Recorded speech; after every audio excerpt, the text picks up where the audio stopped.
Hello friend, take addiction চ্যানেলে আপনাদের স্বাগতম।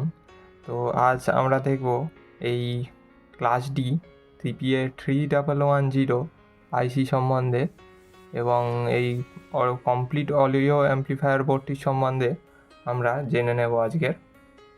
তো চলো শুরু করা যাক। তো ভিডিওতে নতুন হয়ে থাকলে বা চ্যানেলে নতুন হয়ে থাকলে অবশ্যই চ্যানেলটিকে সাবস্ক্রাইব করবেন আর প্লিজ লাইক দিয়ে ভিডিওটিকে সাপোর্ট করবেন। তো চলুন শুরু করা যাক।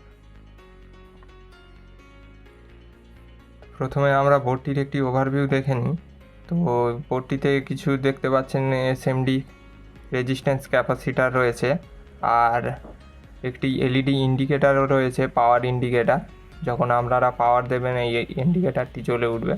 আর এই মেন আইসি এখানে রয়েছে টিপিএ 3110 এবং এখানে রিভার্স ভোল্টেজ প্রোটেকশানের জন্য একটি ডায়োডও ব্যবহার করা হয়েছে। অর্থাৎ এর পোলারিটি যদি আপনারা মাইনাসের জায়গায় প্লাস বা প্লাসের জায়গায় ভুল করে মাইনাস দিয়ে থাকেন তো বোর্ডটি খারাপ হবে না। আর এর কানেকশানের কথা যদি বলি তো খুবই সিম্পল কানেকশান রয়েছে। 8 থেকে 24 ভোল্ট এইখানে ইনপুট দিতে পারেন ভোল্টেজ, কিন্তু 24 ভোল্টেতে সাপোর্ট করে না, সেই বিষয়ে আমরা একটু পরে বলবো। আর তারপরে রয়েছে এখানে স্পিকার আউটপুট লেফট এবং রাইট, দেখতে পাচ্ছেন পজিটিভ নেগেটিভ এখানে ভালোভাবেই মার্ক করা রয়েছে। আর এখানে রয়েছে, এদিকে রয়েছে লেফট রাইট আর মাঝখানে গ্রাউন্ড অডিও ইনপুটের জন্য। তো আপনারা খুব সহজেই এই বোর্ডটির কানেকশান করতে পারেন। আর মেন কনক্লুশনে যদি আসা যায় তো এই বোর্ডটি ম্যাক্সিমাম 30 ওয়াট, টোটাল 30 ওয়াট, স্টিরিওতে হলে 8 ওহমস লোডে 15 ওয়াট আউটপুট দেয় 16 ভোল্টে। আর তেমনই 13 ভোল্টে 10 ওয়াট পার চ্যানেল দেয় 8 ওহমস লোডে। আর আপনারা 4 ওহমস যদি লোড দেন 30 ওয়াট ম্যাক্সিমাম মোনোতে আউটপুট দিতে পারে এই বোর্ডটি। আর এই বোর্ডে দেওয়া রয়েছে 8 থেকে 24 ভোল্ট। তো আপনারা কখনোই 24 ভোল্ট দেবেন না, ম্যাক্সিমাম 15 ভোল্ট আপনারা দিতে পারেন। 16 ভোল্টেও একটু হিট হয়।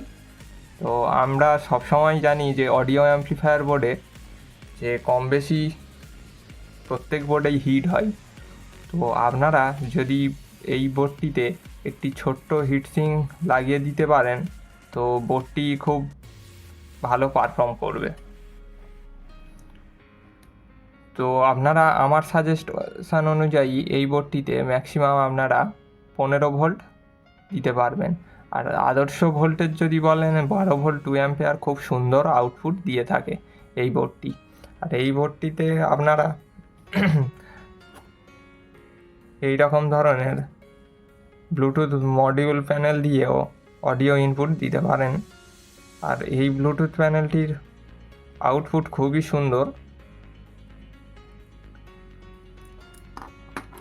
আর সর্বদা এই ছোট ব্লুটুথ চিপ একটু অ্যাভয়েড করে চলবেন, কারণ এটির ফাংশান ততটা কার্যকর নয়।